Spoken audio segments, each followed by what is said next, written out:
Welcome everybody. Today we're going to do a little bit different than my normal videos. A few months ago now I decided that my channel would be spiritual, metaphysical if you like, but I'm also, as well as being a psychic medium, author, channeler and truth seeker, I'm into conspiracies. I love conspiracies. Some of my books, Seeing the Spirituality Behind the Negativity, A Menu for the Game of Life, available Amazon, is full of conspiracies. But here's a conspiracy I haven't written in my books, but I very much believe in. Few years ago, actually more than a decade, going on probably a decade and a half, I delivered pamphlets warning on the dangers of this topic. So the video is fluoride, facts, myths and risks, and is it safe in drinking water? So this is a very controversial topic, and on my screen, I've just changed screen because I will be quoting different sources in this video.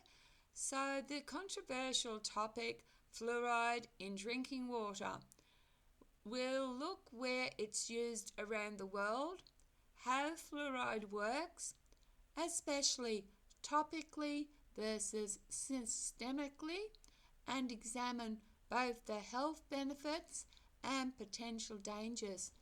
I want this video to be a fair, informed, that empowers you to make your own decision. So, number one, which countries fluoridate their water? According to the latest global data, countries with less than equal 50% of the population on fluoridated water include the United States, 70 to 73%, Australia, 80 to 90%, Ireland, about 70%, Singapore, 100% Brunei, 95% Chile, 70% New Zealand, 60 to 62% Malaysia, 66% Canada, 44% Guyana, 62%, and then 100% Hong Kong. And we get these sources from the World Population Review and Fluoride Action Network. Sorry, I've just given you the wrong stats. I will repeat it.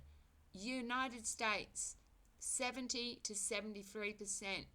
Australia, where I live, is 80 to 90%.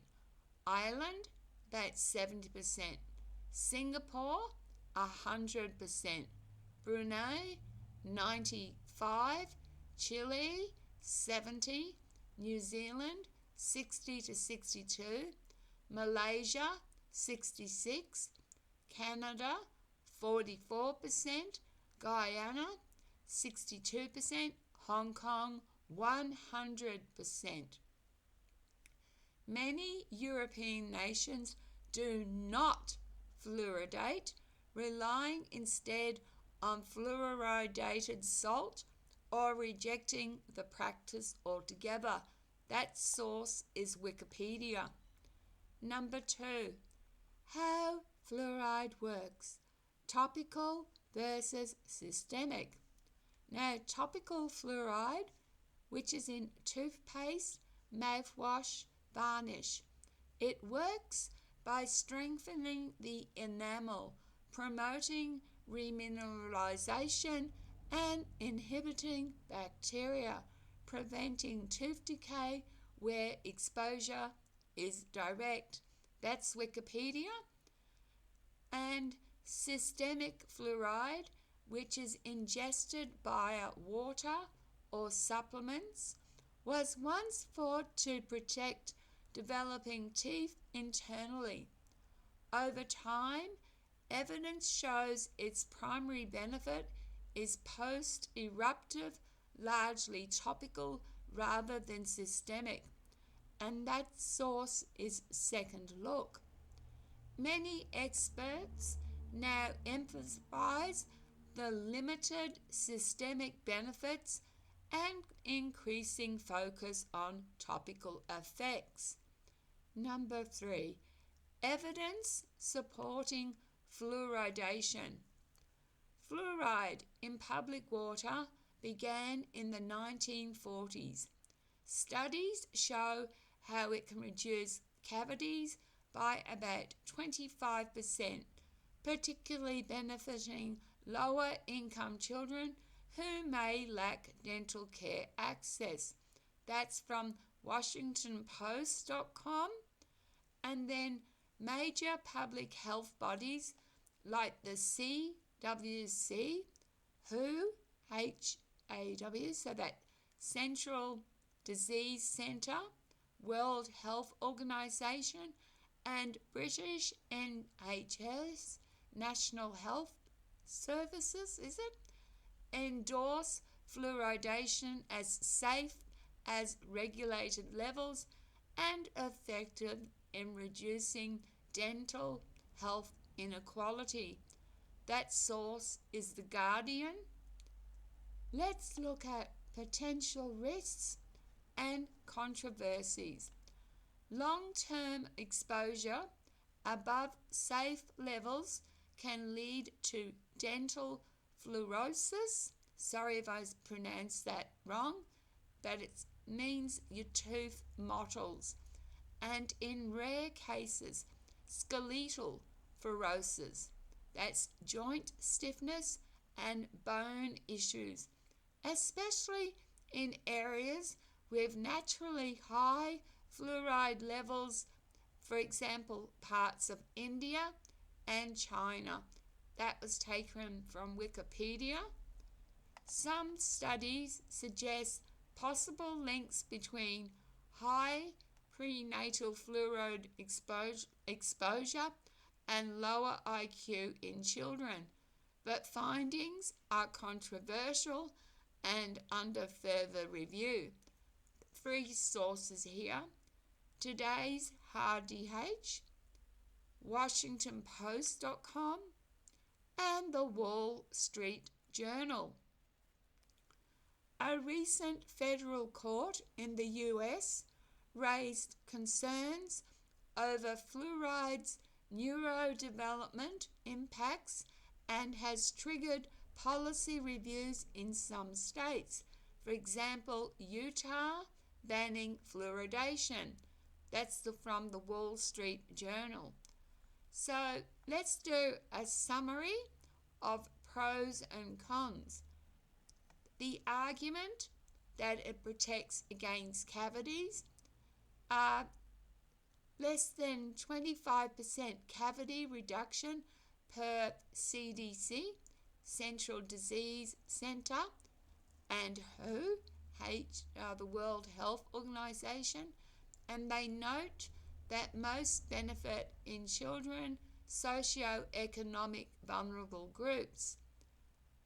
The argument that it has a primary topic effect, stronger enamel, bacteria suppression via topic use. Systemic ingestion is limited benefit.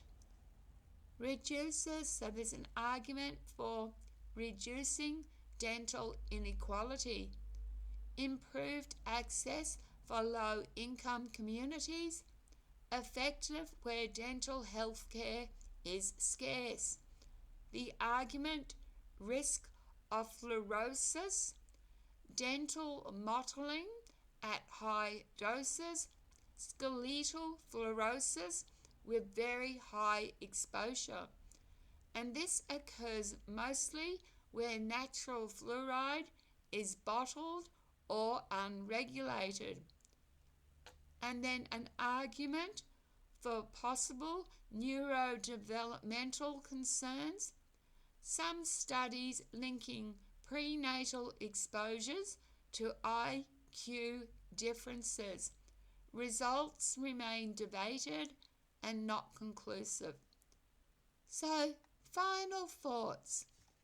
Fluoride isn't a simple benefit or poison. At safe, regulated levels, it helps prevent tooth decay, especially in vulnerable communities. But fluoride only works topically, and ingestion carries risks when levels exceed safe guidelines. Some communities have successfully banned or removed fluoride from water systems, opting for targeted alternatives like fluoride toothpaste or salt fluoridation. And that comes from LibraryNet, dentalcarefree.com, Wikipedia, and another one, Studonia. Whether fluoride is right for you may depend on local water levels, access to dental care, and personal preference.